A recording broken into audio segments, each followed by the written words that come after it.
अस्सलाम वालेकुम रहमतुल्लाहि व बरकातुहू। आप देख रहे हैं मेरा फेसबुक और यूट्यूब चैनल और मैं हूं गुलाम नबी मद्दी। आज 20 दिसंबर 2022 है और आज दिन है मंगल का। नाज़रीन किराम, पंजाब के वज़ीर आला चौधरी परवेज़ इलाही के खिलाफ तहरीक अदम एतमाद पेश कर दी गई है। न सिर्फ तहरीक अदम एतमाद पेश की गई है बल्कि एतमाद के वोट का भी हुक्म दिए है गवर्नर पंजाब की जानिब से। अब दो मामले दरपेश हैं तहरीक इंसाफ को और इसी तरह से चौधरी परवेज़ इलाही को। एक तो एतमाद का वोट लेना है और दूसरा तहरीक अदम एतमाद का सामना करना है।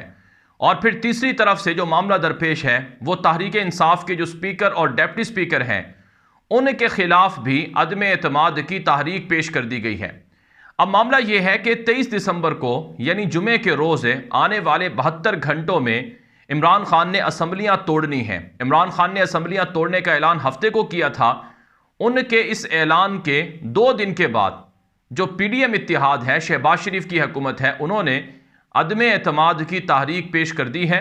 और इसी तरह से एतमाद के वोट का भी जो नून लीग के गवर्नर हैं बलीगुर रहमान, उन्होंने हुक्म दे दिए हैं। नाज़रीन किराम, इससे एक बात तो यह साबित हुई कि इमरान खान को यह जो कहा जाता था कि अगर इलेक्शन कराने हैं तो पंजाब और केपी की असम्बलियां तोड़ कर दिखाओ, पंजाब और केपी की असम्बलियों के मज़े भी लूटते हो और दूसरी तरफ इलेक्शन का मुतालबा भी करते हो, यह तो मुनाफकत है। ये इल्ज़ाम और ये ताने नून लीग, पीडीएम और उनके हवारी दिया करते थे इमरान खान को। अब जबकि इमरान खान ने असम्बलियां तहलील करने का, तोड़ने का एक बहादराना फैसला किया है, तो बजाय इसके पीडीएम इत्तेहाद इमरान खान की बात को माने और असम्बलियों की तहलील के बाद इलेक्शन के मैदान में इमरान खान का मुकाबला करें। वो इलेक्शन से भागते हैं क्योंकि उन्हें इलेक्शन अपनी मौत नजर आता है। अगर वो इलेक्शन में जाएंगे तो वो मर जाएंगे, दफन हो जाएंगे और फिर उनका नामो निशान नहीं रहेगा। इसलिए पंजाब की असम्बली बचाने के लिए अपोजिशन इत्तेहाद मुत्तहिद होकर अदम एतमाद भी पेश कर रहा है और इसी तरह से गवर्नर को कह रहा है कि वो पंजाब के वज़ीर आला को कहें कि एतमाद का वोट लें। तो ये सियासी तौर पर इमरान खान की एक बड़ी जीत है।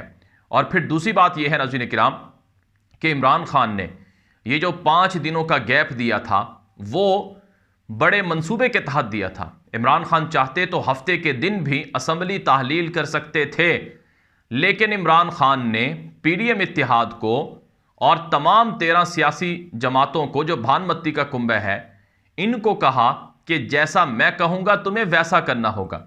यानी इमरान खान ने मुख्तलिफ तरह से मुख्तलिफ ऑप्शंस को देखते हुए 5 दिन का गैप रखा था। अब इमरान खान इतने बेवकूफ़ भी नहीं हैं, इतने सादा भी नहीं हैं कि उन्हें अदम एतमाद की तहरीक का अंदाज़ा ना हो, उन्हें एतमाद के वोट का अंदाज़ा ना हो। उन्हें ये बात पता थी, जब वो 5 दिन का गैप दे रहे थे, उन्हें ये बात पता थी कि तहरीक अदम एतमाद भी आ सकती है और एतमाद का वोट भी कहा जा सकता है।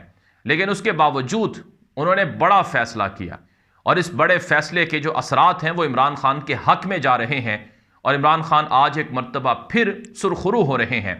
एक तो नाज़रीन किराम, इससे इमरान खान का ये जांचना था, ये अंदाज़ा लगाना था कि कौन वफादार है और कौन बेवफा है, कौन हमें छोड़ता है, कौन हमें धोखा देते हैं, कौन हमें छुरा घोंपता है। एक तो इमरान खान ने ये जायज़ा लेना था।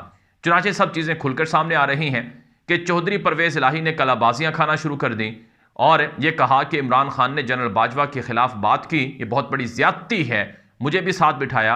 अगर इमरान खान ने दोबारा जनरल बाजवा के खिलाफ कोई बात की तो सबसे पहले मैं बोलूँगा। और फिर मुख्तलिफ तरह के बयान चौधरी परवेज़ इलाही के सामने आए कि एस्टेब्लिशमेंट चाहती है कि अभी हुकूमतें चलती रहें, जिससे एस्टेब्लिशमेंट भी एक्सपोज हो गई और इसी तरह से परवेज़ इलाही भी एक्सपोज हो गया। और फिर यही नहीं, अब बताया जा रहा है कि 50-50 करोड़ की ऑफर हो रही है। एक एमपीए अगर पीडीएम को वोट देगा या पीडीएम का साथ देगा या एतमाद के वोट में इमरान खान के साथ नहीं खड़ा होगा, उसे 50 करोड़ दिए जाएंगे। और इसी तरह से जो तहरीक अदम एतमाद स्पीकर और डिप्टी स्पीकर के खिलाफ पेश हो रही है पंजाब में, उसमें भी 50-50 करोड़ की ऑफर दी गई हैं। तो ये सारी चीज़ें इमरान खान के हक में गई हैं। इमरान खान अगले इलेक्शन में जाने से पहले तमाम गद्दारों को नंगा कर रहे हैं, वो बेनकाब कर रहे हैं और बता रहे हैं कौम को कि ये हैं असल मुजरिम। नाज़रीन किराम, इमरान खान के बारे में दावा किया जाता है कि वो क्रिकेट की तारीख में न्यूट्रल अंपायर लाने वाले शख्स हैं। उन्होंने क्रिकेट की तारीख में न्यूट्रल अंपायर लाकर मुकाबला करके दिखाया था और इमरान खान खुद कहते हैं कि वो भारत को भारत की सरजमीन पर उनके अंपायरों की मौजूदगी में शिकस्त देकर उन्होंने दिखाई थी। तो अब नाज़रीन किराम, सियासत की तारीख में भी ये कहा जाता है कि इमरान खान को सियासत नहीं आती है। अगर इमरान खान को सियासत नहीं आती तो 75 सालों से जो पाकिस्तान की अवाम को एक ट्रक की बत्ती के पीछे लगा रखा था, वो आज अवाम बाशऊर हो चुकी है।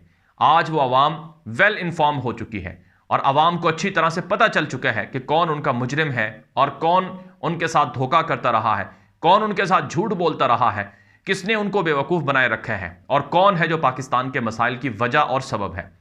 बहरहाल नाज़रीन किराम, अब ये जो अदम एतमाद की तहरीक पेश हुई है, ये अदम एतमाद की तहरीक क्या कामयाब हो सकती है, ये एक सवाल है। फिर दूसरा सवाल ये है कि जो एतमाद के वोट का कहा गया है गवर्नर पंजाब की जानिब से, क्या एतमाद का वोट लिया जा सकता है।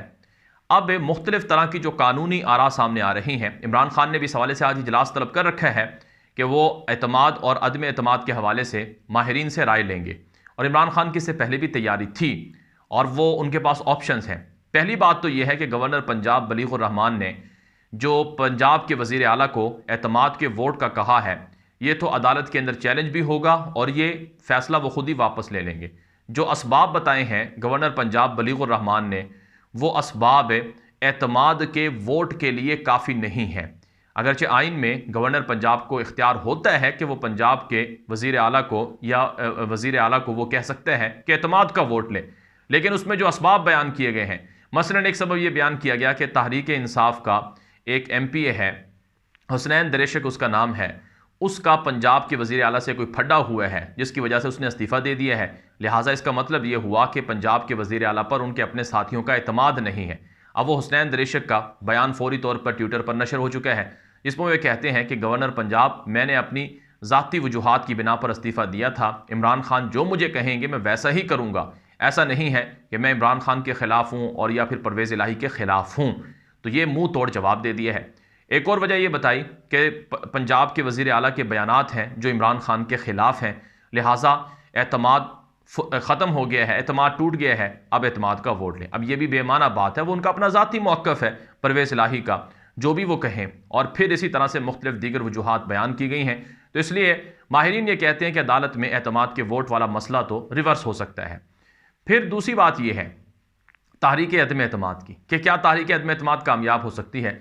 10 वोट चाहिए, 6 वोट चाहिए नून लीग को, PDM को। इस वक्त पार्टी पोजीशन ये है कि 180 का जो फिगर है, यानी 180 मेंबरान की हिमायत इमरान खान के पास है। इमरान खान के पास 180 मेंबर हैं पंजाब असम्बली के और 10 उनके इत्तेहादी हैं काफ लीग के, कुल 190 इत्तेहादी हैं। पंजाब के अंदर वज़ीर आला को वज़ीर आला बनने के लिए 186 का जो फिगर है वो हासिल करना होता है। नून लीग के पास 180 की तादाद है इत्तेहादियों समेत। अभी जो नून लीग और PDM इत्तेहादी हैं ये 180 हैं, इनको मज़ीद 6 वोट चाहिए। अब तहरीक अदम एतमाद तब कामयाब होगी जब काफ लीग के 6 मेंबरान वो PDM का साथ देंगे। अगर PDM का साथ काफ लीग के 6 मेंबरान देते हैं तो इसका मतलब ये है कि चौधरियों की जो सियासत है आधी ख़त्म हो चुकी है, जो आधी बची हुई है वो भी ख़त्म हो जाएगी। आप जानते हैं डिक्टेटर परवेज़ मुशर्रफ का साथ देने पर चौधरियों को पिछले 10 सालों से इक़्तिदार से बाहर पाकिस्तान की आवाम देख रही है। मुख्तलिफ तरीके से इमरान खान के साथ तो वो चिमट गए थे, सीट एडजस्टमेंट करके उन्होंने कुछ वोट ले लिए थे। अगले इलेक्शन में अगर परवेज़ इलाही के 10 में से 6 साथी PDM के साथ जाते हैं तो इमरान खान के लिए आसानी हो जाएगी कि वो अगला इलेक्शन पंजाब में खुलकर लड़ेंगे। और ये भी इमरान खान की एक सियासी चाल थी कि वो जानना चाहते हैं कि कौन किधर खड़ा हुआ है। आप जानते हैं परवेज़ इलाही इमरान खान से मुतालबा कर रहे हैं कि हमें अगले इलेक्शन में 30-35 सीटों पर हमारे साथ एडजस्टमेंट की जाए, यानी इमरान खान के वो वोट हों और वो वोट काफ लीग को पड़ें। और पंजाब की वजारत आला भी वो परवेज़ इलाही इमरान खान से मांग चुके हैं। तो अगर अदम एतमाद कामयाब होती है तब भी इमरान खान जीतते हैं, अगर इमरान खान अदम एतमाद कामयाब नहीं होती है तब भी इमरान खान जीतते हैं। इमरान खान को इससे कोई फ़र्क नहीं पड़ता कि वो हारते हैं, यानी अदम एतमाद में वो हारते हैं, ये जीतते हैं, दोनों सूरतों में इमरान खान को फ़ायदा होगा। तो ये नाज़रीन किराम पाकिस्तान का सियासी मंजरनामा है और यही वजह है कि अब जो इमरान खान हैं वो डटे हुए हैं कि अगर वो अदम एतमाद को वो नाकाम कर देते हैं तो फिर असम्बलियाँ टूट जाएंगी। अगर अदम एतमाद कामयाब भी हो जाती है तो फिर इमरान खान पाकिस्तान की आवाम में निकलेंगे और मुतालबा करेंगे कि इलेक्शन करो। तो ये अब तक का जो सियासी मंजरनामा है जो आपके सामने रखा गया है। मजीद खबरें जानने और देखने के लिए हमारा YouTube channel Ghulam Nabi Madani follow कर लें, Facebook page Ghulam Nabi Madani official है उसे भी लाइक कर लें। इजाज़त दीजिए, अस्सलाम वालेकुम रहमतुल्लाहि व बरकातहू।